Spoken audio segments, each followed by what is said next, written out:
Assalamu alaikum. Welcome to the discussion to the short bowel syndrome in infants. Me, Dr. Habibur Rahim, a resident doctor of neonatology, BSMMU, Bangabandhu Sheikh Mujib Medical University.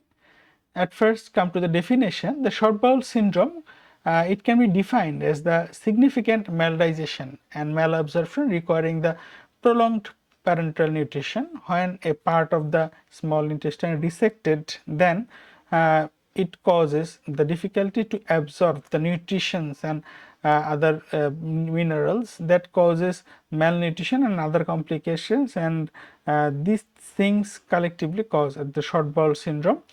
In case of extensive resection of the whole small intestine, or around 40-75 centimeter, a definite percentage that is called the short bowel syndrome. And here due to functional and anatomical loss of extensive segment of a small intestine, so that absorptive capacity of the intestine is severely compromised. It is a normal small intestine, and this is the short bowel syndrome. Usually when intestine are resected, then the some changes occur in the remnant residual intestine, and it get more wider and absorptive, and that changes occurs to cope up with this malabsorption. But all the changes are not always capable to do the replacement of the resected portion, but some changes occurs to increase more absorption in the small intestine. And here we are seeing that the villi also enlarged and the absorptive surface also increased. Regarding all these issue, if the intestine cannot unable to sustain the inadequate homeostasis, then the growth through the normal enteral nutrition, it's called intestinal failure.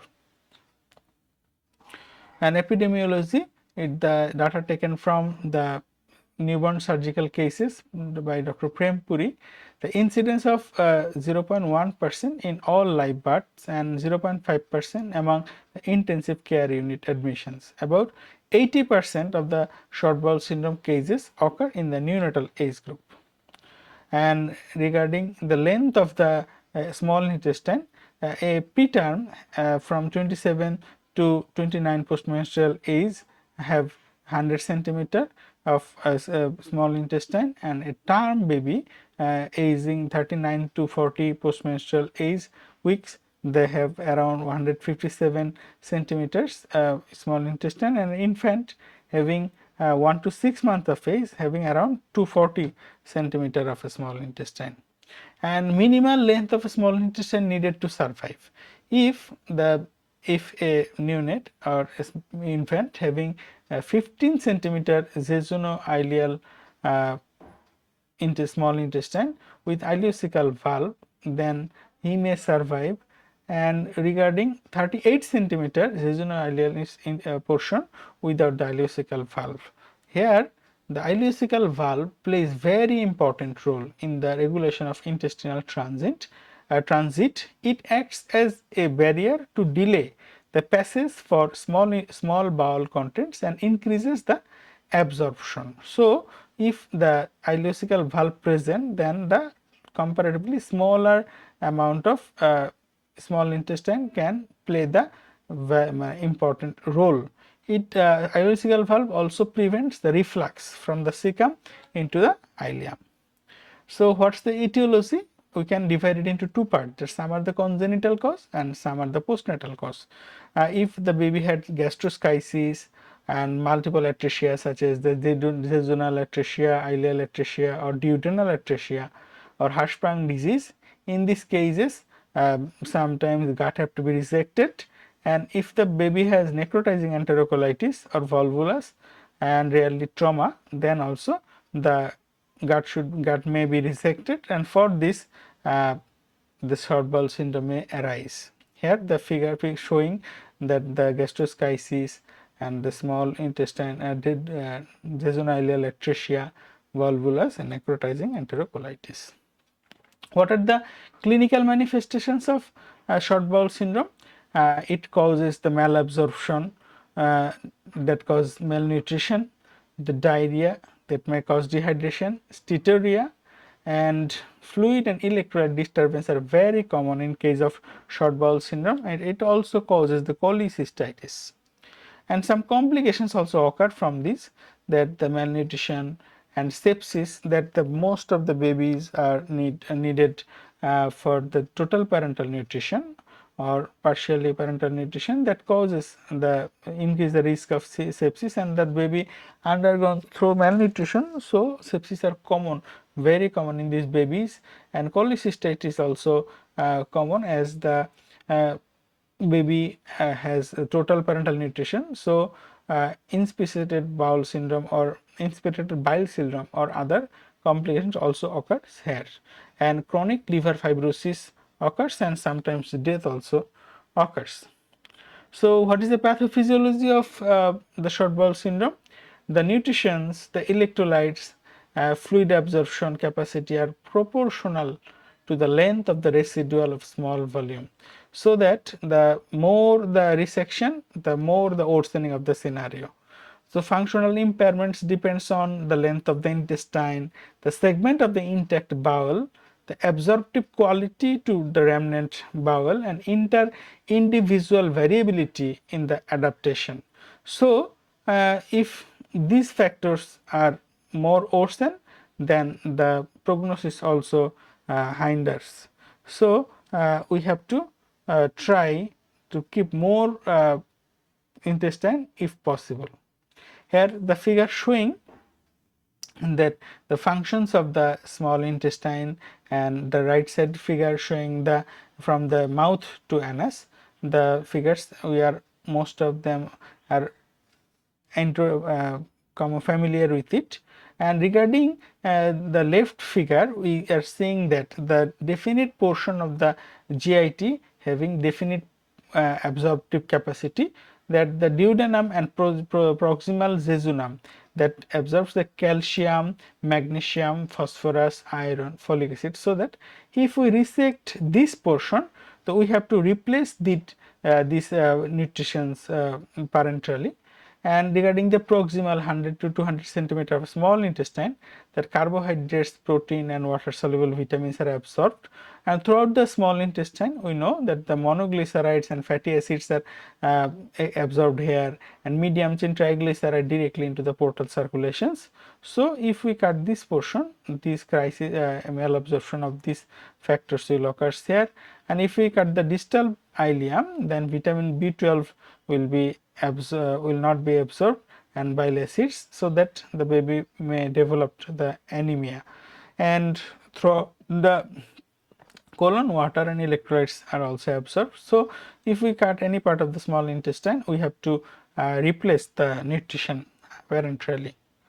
And regarding the jejunal resection, we have to digestive enzymes, that the greatest proportion of the digestive enzymes are secreted from the villi of the jejunum. It will be hampered, and so malabsorption will occurs, and maldigestion also, and in the initial reduction in the absorption of the nutrition will occur, and loss of physiological gastrointestinal feedback mechanism, that will cause the rapid gastric emptying resulting the diarrhea.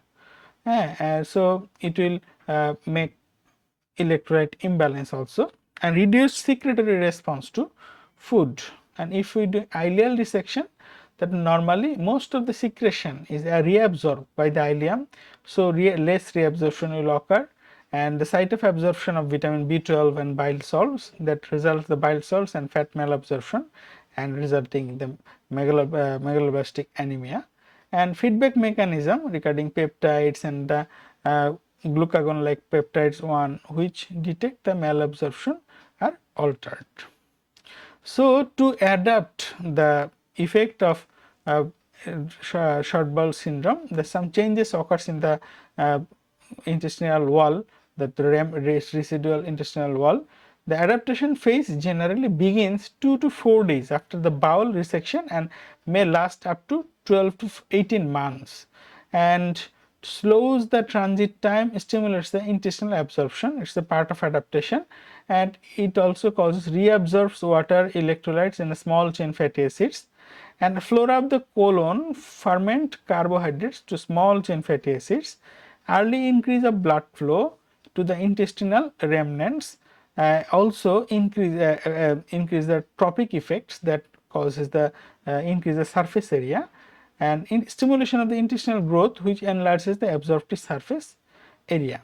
They are the factors improving the adaptations. It's most of the factors increases the do the trophic effects that increases the cell count and it wider, make it the gut wider, and increase the growth of the residual intestines. That's the angiotensin converting enzyme and short chain fatty acids, intraluminal nutrients, and endogenous intestinal secretions, omega-3 fatty acids, and glutamine. It's all of them stimulates the gut and help to do intestinal adaptation.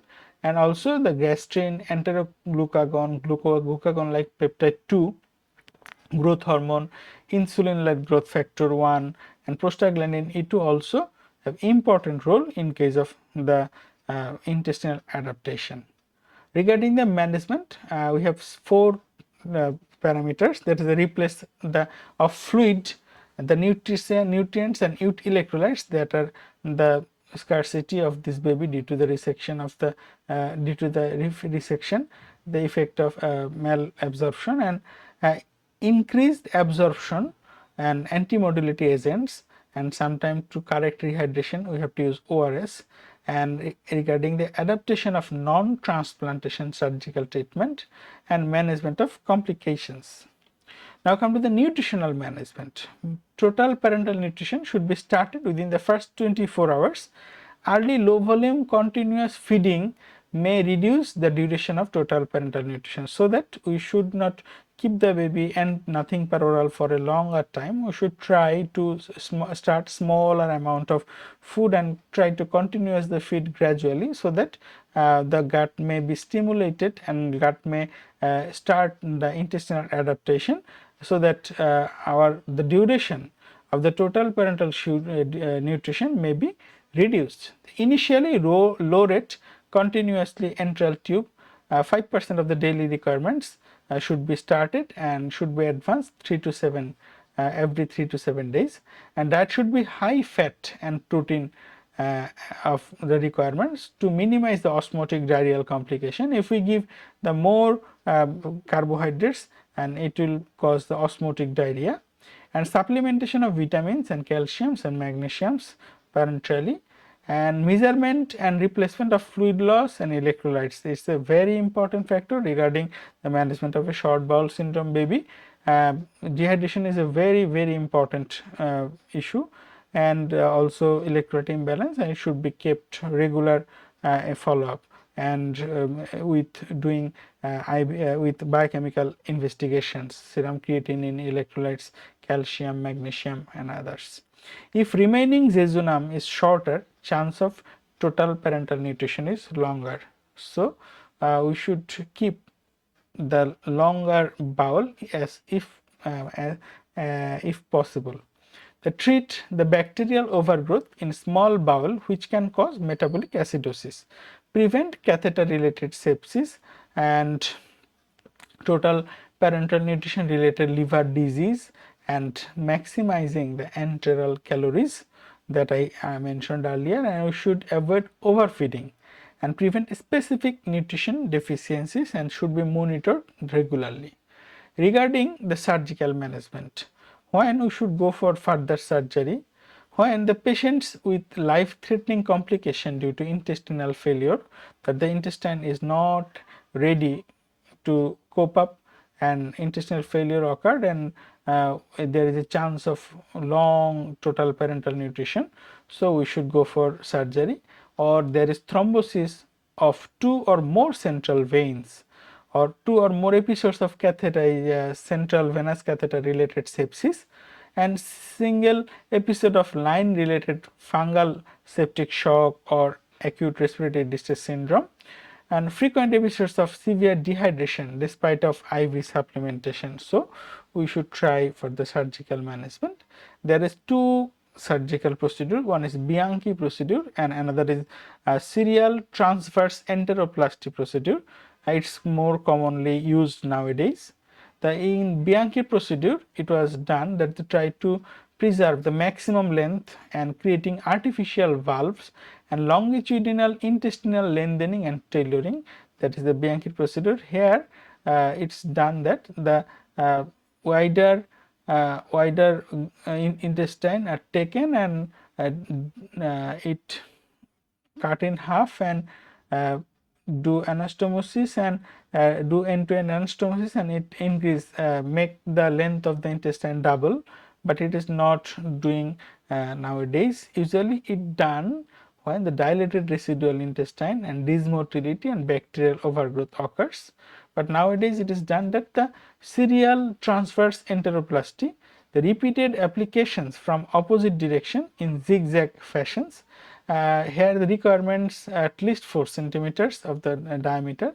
Recurrent dilatation can be managed in similar fashion, and step is preferable than the Bianchi procedure. Here it is done that the here extra valve are made and it increases the absorptive area and it helps to slow the gastric emptying and try to increase absorb more food and more nutrients. And now come to the intestinal transplantation. There are two types: so isolated intestinal transplantation or combined intestinal transplantation and liver transplantation when end stage liver disease occurs.